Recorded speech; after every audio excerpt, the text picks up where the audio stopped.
Taxes are the main source of revenue for a country's finances.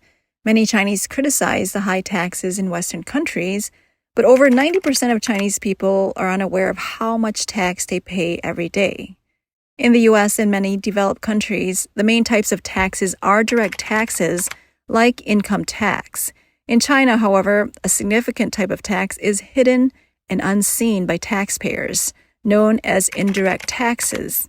So how heavy are the taxes in China? Do the poor really pay less tax or even no tax compared to the rich? Let's discuss this topic today. Let's start with China's individual income tax. According to this online article, over 60% of income tax revenue in China comes from wages, with 8.4% of the salaried population contributing nearly 60% of the wage income tax. This is a staggering figure. For example, in 2014, wage income accounted for 65% of income tax revenue. This means that the combined contribution of the other 10 types of income taxes was less than that of wage income alone. The article points out that some might argue this is just data from 2014 and doesn't prove anything. So let's look at long-term data. From 2005 to 2014, the proportion of wage income in total income tax revenue consistently remained above 50%. This proportion increased from 55.5% to 65.3% over 10 years, nearly a 10% rise. Data shows that people with a monthly income between 8,000 and 38,500 yuan make up only 8.4% of the salaried population, but they contribute 58% of the wage income tax. This 8.4% group typically includes individuals born in the 1980s between the ages of 26 and 35, primarily working in education, manufacturing, finance, and IT. Most of them have a university degree and are well educated overall. Among this group, about 30% live in the cities with the highest housing prices, such as Beijing, Shanghai, Guangzhou, and Shenzhen. However, many of them are unaware that while they bear some of the highest housing costs in the world, they also contribute nearly 60% of the country's individual tax. Online research reveals that the starting point for individual income tax in China has been adjusted multiple times, from 800 yuan in 1980 to 1,600 yuan in 2006 to 2,000 yuan in 2008 to 3,500 yuan in 2011 to 5,000 yuan in 2018. Some might think that if they don't earn a salary or their salary is below the tax threshold, they don't need to pay taxes. However, this is not the case. This is where hidden taxes come into play. Let's look at how much tax Chinese people actually pay through their daily expenses. First, consider clothing and daily necessities. In China, the combined taxes on an item of clothing, including business tax, value-added tax or VAT, education surcharge, Social Security, amount to 27% of the retail price. For cosmetics, taxes can be even higher, reaching 50% of the retail price due to the 17% VAT, 30% consumption tax, and urban maintenance and construction tax. Tax burden on a piece of clothing in China can be as much as 3 times of that in countries such as the U.S. For transportation, buying an ordinary car in China involves various taxes, such as purchase tax, consumption tax, VAT, business tax, vehicle and vessel tax that together amount to 40% of the car's price. And regarding food, a dish costing 20 yuan in a Chinese restaurant includes about 30% in taxes. This high tax rate is due to the 15 types of taxes and fees imposed on pig farmers, such as slaughter fees, disinfection, quarantine, urban construction maintenance fees, and education surcharges. Additionally, restaurants must pay business tax, income tax, education surcharges, and employee Social Security contributions. It appears that the pig contributes more to city construction and education funding than humans do. In general, Chinese people pay 3 times more taxes compared to Western countries such as the United States. Housing is a major concern for Chinese people, but many are unaware of how much tax they pay for property. In China, real estate taxes and fees can account for up to 70% of the property price, including 12 types of taxes and 56 types of fees, such as for land transfer, public security, and fire protection. In major cities like Beijing, Shanghai, Guangzhou, and Shenzhen, such high taxes contribute to extremely high property prices. In addition to taxes, citizens also pay various fees. In 2007, China's total tax revenue was 4.9 trillion yuan, but the combined revenue from taxes and other fees exceeded 9 trillion yuan, which is significantly higher than in both developing and developed countries. These figures show that indirect taxes or hidden taxes can be much higher than individual income taxes. Economist Mao Yushi pointed out in 2008 that the tax burden on the poor is higher than on the rich in China. One of the primary functions of taxes is to redistribute income, typically through progressive income taxes. However, in China, it is difficult to tax property income, which is a major source of income for the wealthy. Consequently, income tax is primarily levied on wages, leaving much of the wealthy's income untaxed. The article also points out that many people believe they do not pay taxes if they do not pay income tax. But in reality, personal income tax only accounts for 7% of total tax revenue.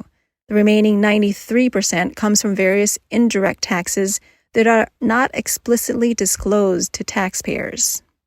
The Chinese government is very clever in that when people shop in supermarkets or pay their bills, the prices include taxes, but the receipts do not specify these taxes, unlike many other countries. As a result, many people mistakenly believe that the additional taxes collected by the government do not concern them. They focus only on the personal income tax threshold and overlook the more significant indirect taxes they are paying. In a healthy society, there is a positive correlation between taxes and welfare. High taxes are matched with high benefits.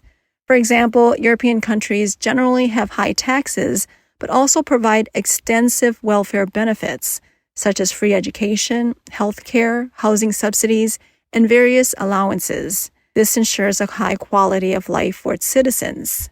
The essence of taxation is to collect from the public and use it for their benefit.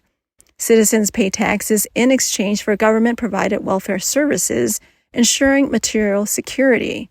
These welfare services allow people to fully realize their potential, thereby contributing to the country. But in China, it's a completely different story. This is why China's tax misery index consistently ranks among the highest in the world. In July 2005, the Chinese edition of Forbes published a special report stating Forbes Global 2005 Tax Misery and Reform Index shows that most countries are following a 5-year trend of reducing marginal tax rates. But surprisingly, China's index ranks second. China is preparing to adopt a tax system inspired by France to benefit from future income growth. At that time, France had the highest tax misery index at 174.8, with China following at 160.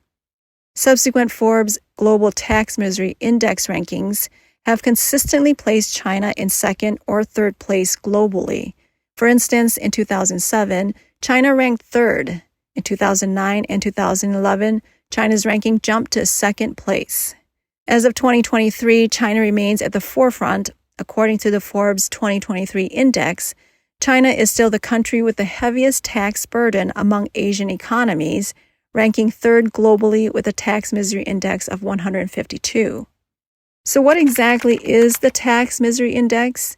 It measures the extreme hardship caused by high tax burdens, where maintaining basic living standards or even survival becomes a challenge, leading to significant distress. In China, there are numerous online stories about people giving up medical treatment because they cannot afford it. This highlights the extent to which poverty can degrade the quality of life. For example, in one video, a food delivery worker crashes into a railing but refuses to go to the hospital because he didn't have enough money. His remark was, "My life isn't worth anything. I'm not going to treat it." It brought tears to everyone at the scene. In this video, a couple was rushed to the hospital after a severe car accident. However, instead of prioritizing their treatment, the hospital staff first searched through the injured man's wallet. The man painfully explained that there was no money in the wallet. In response, the hospital staff coldly insisted that they handle the debt procedures and register despite his urgent need for care. The man desperately pleaded for immediate treatment, expressing that he was in excruciating pain.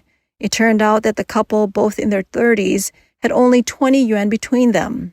Reluctantly, the nurse registered the man's wife, who had a broken leg, for an orthopedic appointment to receive basic treatment. In another heart-wrenching video, a man collapses in tears on the floor of a Xi'an hospital because his wife's terminal illness can't be treated due to their financial hardship, leaving him utterly hopeless. A 3-year-old child in Shandong suffered a high fever and was taken to the hospital. However, due to the family's inability to pay the deposit, the doctors refused to treat the child, who then tragically passed away without receiving timely care. Besides the lack of funds for medical treatment, many children in China drop out of school because they can't afford tuition fees. A video from March 2023 highlights a family in Zhejiang where, despite the brother being a top student, both siblings had to drop out of school because they couldn't afford it. It's hard to imagine that in 2023, people in China still drop out of school due to unaffordable tuition. This is a problem that was even more common in the past. This woman posted a video saying, "How many people born in the 1980s had to drop out of school early because they couldn't afford tuition? Whenever it was time to pay tuition, I felt heartbroken seeing my mom overwhelmed, struggling to borrow a few dozen yuan and facing ridicule. I felt guilty watching my parents argue over my tuition, feeling like a burden to the family. I would tell my mom I didn't want to study anymore with a smile, but cried my heart out under the covers. Before each school term, I felt extremely anxious, unsure if the tuition was paid, and too afraid to ask. I remember in my second year of junior high, I sat alone on a haystack in the rice field for an entire day. It was the loneliest day of my life. Back then, many people's lives changed course due to lack of money, and our parents gave everything they had to support us." These words resonated with many others who had similar experiences. Some shared that they only attended school up to the 4th grade due to financial difficulties. Others mentioned that even after all these years, they still haven't come to terms with the suggestion to drop out. One person lamented about having to leave school after a tuition fee of just a little over 100 yuan. Another admitted that they were also someone who couldn't afford tuition. There were even comments expressing that this story captured the collective hardships of the 80s generation. It's not just the 80s generation. Even a 90s kid shared that his parents, under the one-child policy, sent him to live with their grandmother. His grandmother borrowed money to pay off his tuition every term. Eventually, he dropped out after junior high school because he couldn't bear to see their grandmother, with her hair turning white, struggling to support him. In addition to these hardships, some elderly people choose to end their lives to avoid becoming a burden on their families. In a video from October 2023, an 80-year-old man from Jinnan, Shandong, jumped from a high building due to illness, not wanting to burden his family any longer. His family arrived to find him gone and were left in utter despair. This video shows an elderly woman fearing she would become a burden to her children, drank pesticide and left home. According to her children, she had been suffering from an incurable disease that required expensive medication.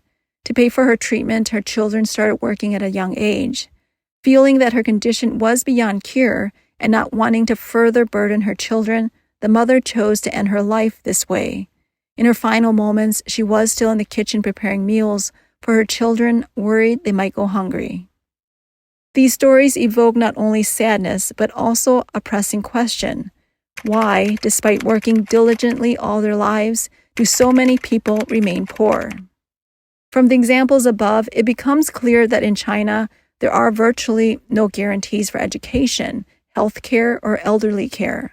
This is why so many people drop out of school, forgo medical treatment, or take drastic measures due to financial hardship. Chinese media themselves acknowledge that China faces severe shortages in public services and welfare, particularly in education, healthcare, and elderly care, which remain the country's most significant pain points. Some might argue that the Chinese government has made improvements in pension security. Let's take a closer look. On March 5, 2024, Chinese Premier Li Qiang mentioned in the government work report the need to implement a national strategy to actively address the aging population. Specific measures include increasing the minimum basic pension for urban and rural residents by 20 yuan per month. Huang Shouhong, head of the drafting group for the government work report and director of the State Council Research Office, stated that the current national financial commitment for urban and rural residents' pensions has a minimum standard of 103 yuan per person per month, equivalent to around $14. With 170 million people receiving this pension, the increase to 123 yuan per month represents a 9.4% increase, the largest in recent years. This announcement sparked immediate ridicule and public criticism. Viewers, what do you think? Can $14 a month genuinely improve the lives of farmers and the working class in today's Chinese society? An article from March 2016 reported that the total income of the Chinese government in the 2014 fiscal budget was 24 trillion yuan. Out of 500 government funds, only about 40 were traceable, with the rest collected by local governments without clear accountability for their use. So where does all this money, taken from the people but not used for their benefit, actually go? One major expenditure is China's generous foreign investment policy. Since the announcement of the Belt and Road Initiative in 2013, China has invested over $843 billion in about 163 countries by 2022, including many in Africa and Central Asia. While Chinese leaders spend lavishly abroad, domestically 600 million Chinese people live on less than 1,000 yuan per month. Another significant expenditure is infrastructure. In recent years, China has completed many massive projects, continuously breaking records in bridge construction with titles like the world's tallest bridge, longest bridge, and largest length combined rail and road bridge, earning the nickname Infrastructure Fanatic. Naturally, such projects require vast amounts of funding. In 2021, China's broad infrastructure investment was about 19 trillion yuan, accounting for approximately 10.4% of the GDP. In contrast, according to Deloitte Consulting, the U.S. has consistently invested less than 2% of its GDP in infrastructure. In 2022, China had about 35,550 infrastructure projects, with a total investment of approximately 57.5 trillion yuan, mainly in high-speed rail, highways, and water conservancy projects. According to the National Bureau of Statistics, infrastructure investment grew by 9.4% in 2022 and by 5.9% in 2023, excluding utilities and water production and supply industries. Moreover, there's the issue of corruption in China, which is rampant both in terms of the amount of money involved and the number of officials implicated, making it arguably the worst in the world. Media reports indicate that since the 18th National Congress, at least 115 officials have been brought down with corruption cases involving sums exceeding $14 million each. All this money naturally comes from the hard-earned income of taxpayers. Hearing this, you might now understand why the hardworking and resilient Chinese people still struggle despite bearing some of the highest tax burdens in the world. Under the Chinese Communist Party system, countless leeches are constantly draining the lifeblood of the ordinary people. How can they possibly live well under such conditions?